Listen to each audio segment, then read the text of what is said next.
안녕하세요. 오늘 화학 반응의 규칙성 마지막인데요.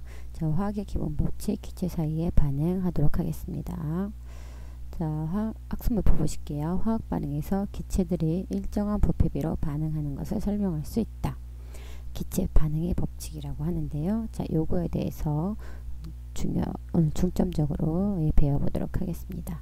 그리고 기체들이 반응할 때 기체 사이의 부피비를 모형으로 설명할 수 있다.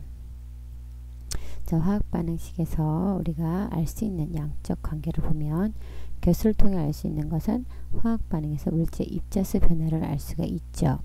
그래서 우리가 공부를 했었는데 반응물과 생성물질의 개수의 비는 분자수의 비와 같다라고 했어요. 그런데 기체 반응의 경우에서는 부피비까지 갖게 됩니다. 그래서 이게 굉장히 중요한 포인트입니다. 오늘. 화학 반응에서 수증기가 생성되는 화학 반응식에서 양적 관계 보실게요. 수소와 산소가 반응해서 수증기가 생성되는 화학 반응식은 이렇게 쓸 수가 있죠. 이 앞에 있는 개수의 비를 보면 2대 1대 2라는 것을 알 수 있습니다. 이 개수의 비는 분자수의 비와도 같죠. 그래서 분자수의 비도 2대 1대 2입니다. 그런데 부피비도 알 수가 있습니다. 부피비도 똑같습니다. 2대 1대 2. 이것은 오늘 공부할 내용의 결론이긴 한데요. 일단 알아두고 이제 뒤에서부터 알아보도록 할게요. 기체 반응의 법칙. 일정한 온도와 압력에서 기체들이 반응하여 새로운 기체가 생성될 때, 기체 반응의 법칙은 말 그대로 기체들이 반응하는 경우에만 적용이 되는 거예요. 그래서 기체들이 반응해서 기체가 생성될 때, 각 기체의 부피 사이에는 항상 간단한 정수비가 성립한다. 늘 똑같다라는 겁니다.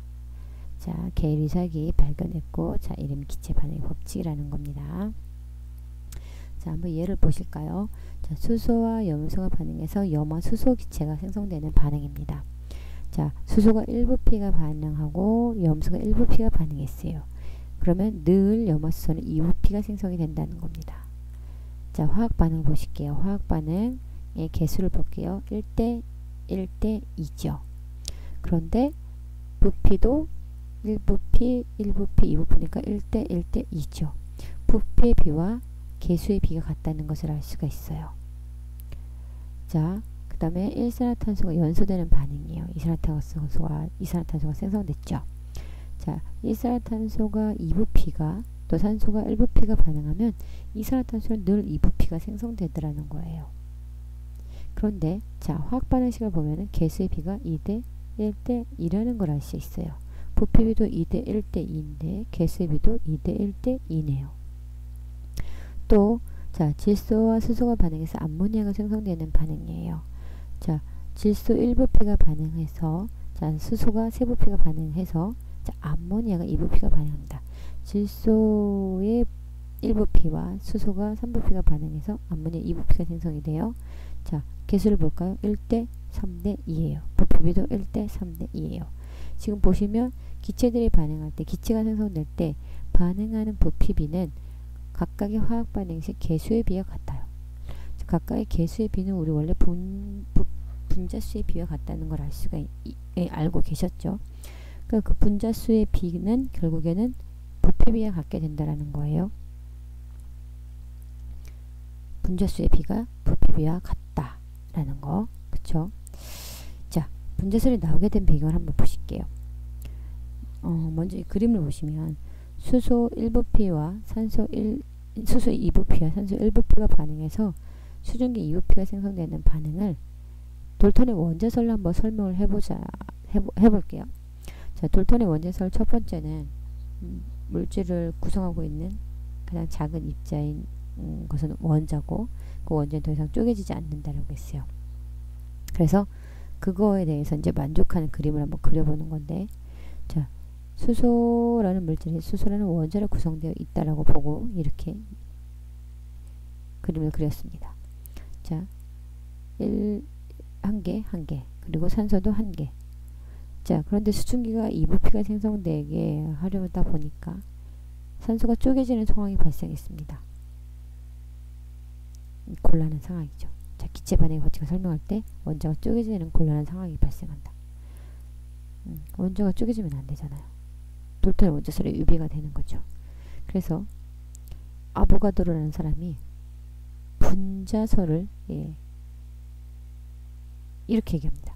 물질을 구성하고 있는 것은 원자가 아닌 원자가 결합한 분자다. 그래서 분자의 개념을 도입하고 분자를 설명을 합니다. 자, 분자라는 것은 물질의 성질을 지닌 가장 작은 입자다. 그리고 그 것들은 원자들의 결합으로 이루어져 있다.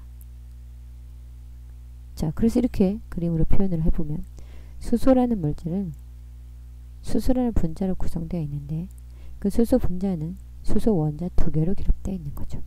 그래서 하나의 부피에 이렇게 수소 분자 하나를 그렸습니다.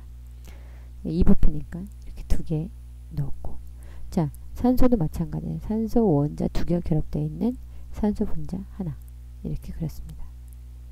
자, 그럼 수증기가 이 부피가 생성이 되는데 수소와 산소가 결합되어 있는 이렇게 원자가 산소 원자가 쪼개지지 않은 형태로 표현하니까 말끔해졌죠.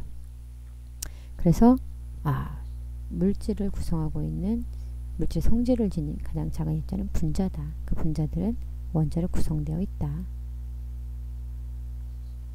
그렇게 하다 보니까 기체들이 반응하는 부피비를 설명하는데 손색이 없죠.